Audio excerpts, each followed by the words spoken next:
Assalamualaikum warahmatullahi wabarakatuh. Di sini saya akan mempresentasikan komunikasi pada jaringan komputer dan telepon.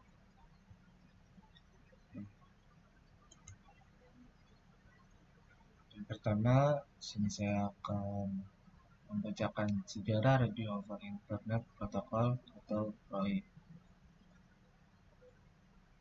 ROIP atau Radio over Internet Protocol adalah sebuah teknologi sistem radio yang menggunakan standar Voice over IP atau WiFi dan bekerja melalui perangkat lunak maupun keras. WiFi awalnya ditemukan oleh David Cameron, seorang radio amatir yang berasal dari Vancouver, di British Columbia. David tertarik untuk mengembangkan teknologi two-way radio. Pada tahun 1998, David membuat Internet Radio Linking Project atau IRLP. Teknologi ini diyakinkan menciptakan kemudahan sifatnya ekonomis dan dapat diandalkan membantu para radio amatir seluruh dunia. Ternyata proyek David telah mencapai hasil yang memuaskan dan sampai saat ini terus berkembang. Dewasa ini lebih dari 1000 lokasi di seluruh dunia telah menggunakan sistem RIP. Teknologi RIP sendiri dimulai pada tahun 2002 sebagai pemenuhan terhadap kebutuhan sistem jaringan penghubung dalam pasar komersil. Misalnya, RIP tidak digunakan pada perangkat komputer atau PC. Banyak industri telepon genggam yang menambah RIP dalam fitur produknya. Sistem ini kebanyakan dirancang untuk segmen ponsel dengan sistem operasi Symbian. Nokia sendiri adalah pemasok terbesar Symbian yang menjadikan RIP sebagai fitur pelengkap. Di Indonesia, perkembangan RIP yang lebih dikenal dengan IKSO mulai muncul pada tanggal 12 Agustus 2002 dan diuji cobakan pada tanggal 29 Oktober 2002.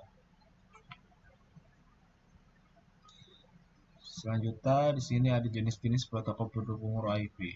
Yang pertama, base station. Perangkat radio pusat yang berada di stasiun kontrol dengan sisi pelanggan yang bekerja pada sistem digital.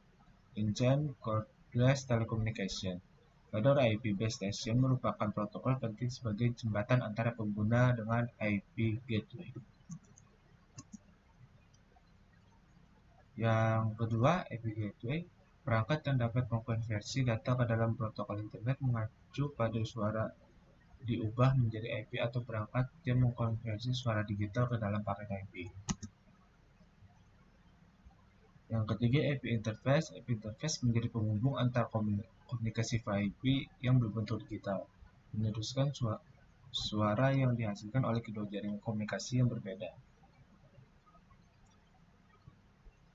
Lalu yang keempat, repeater berfungsi untuk memperpanjang rentang jaringan dengan cara memperkuat isyarat elektronis. Pemasangan repeater pada setiap 2,5 km membuat LAN yang menggunakan Ethernet rentang jaringannya dapat diperpanjang hingga 20 km. Lalu di sini ada software yang digunakan untuk membangun server radio online. Yang pertama, iCast. iCast adalah software server yang digunakan untuk streaming audio via internet.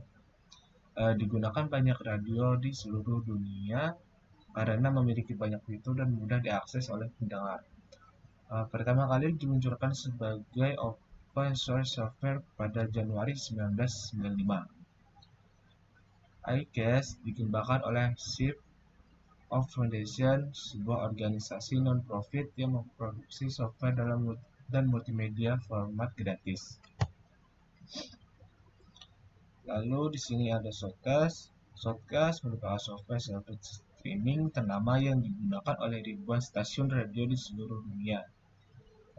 Untuk siaran secara live, semua radio yang menggunakan server publik tampil dalam direktori atau daftar radio seluruh dunia pada laman Shotcast.com. Selanjutnya, Darus Streaming Server. Darus Streaming Server atau DDS adalah server streaming RTP atau RTSP open source pertama.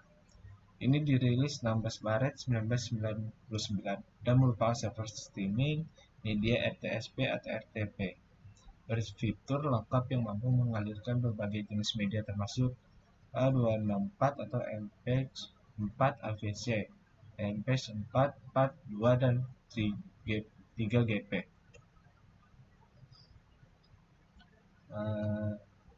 Di sini selanjutnya perangkat komunikasi pada jaringan telepon dan komputer.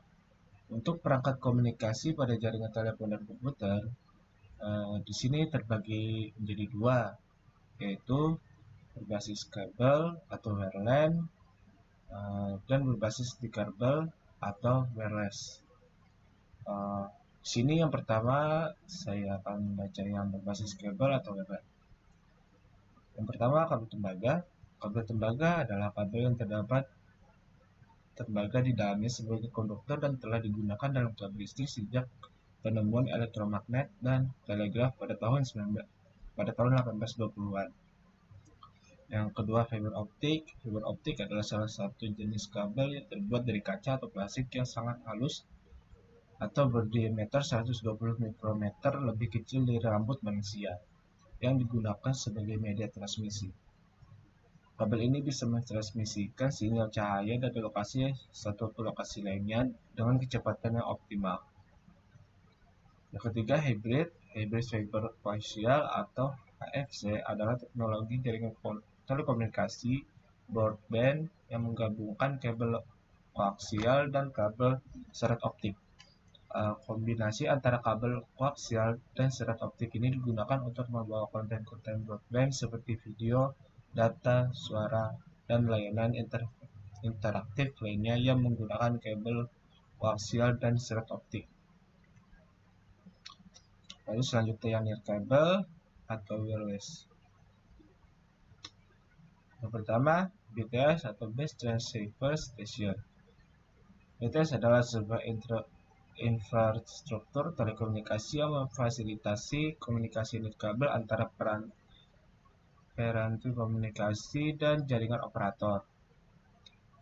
Peranti komunikasi penerima sinyal BTS bisa telepon seluler, jaringan nirkabel, sementara operator jaringan yaitu GSM, CDMA, atau platform TDMA. BTS mengirimkan dan menerima sinyal radio ke perangkat modal dan mengkonversi sinyal-sinyal tersebut menjadi sinyal digital untuk selanjutnya dikirim ke terminal lainnya untuk proses sirkulasi pesan atau data. Yang kedua, BSC atau Base Station Controller. Base Station Controller adalah perangkat yang mengontrol kerja BTS secara hierarki berada di bawahnya. BSC merupakan interface yang menghubungkan antara BTS atau komunikasi menggunakan I-base interface dan MSC, komunikasi menggunakan I-interface. Yang ketiga ada MSC, Mobile Switching Center. Mobile Switching Center atau MSC adalah merupakan titik penyampaian atau penyambungan utama untuk teknologi GSM. Bertanggung jawab untuk menghandle beberapa panggilan suara dan SMS sebaik mungkin dengan layanan-layanan yang lain, seperti conference call, fax, dan circuit switch data. Lalu di sini ada SMSC atau Short Message Service Center. Short Message Service Center adalah kombinasi perangkat keras dan perangkat lunak yang bertanggung jawab memperkuat, menyimpan, dan meneruskan pesan pendek antara SMS dan piranti bergerak. Oke, mungkin sampai sini saja presentasi dari saya. Jika ada kesalahan kata mohon dimaafkan. Sekian, terima kasih. Wassalamualaikum warahmatullahi wabarakatuh.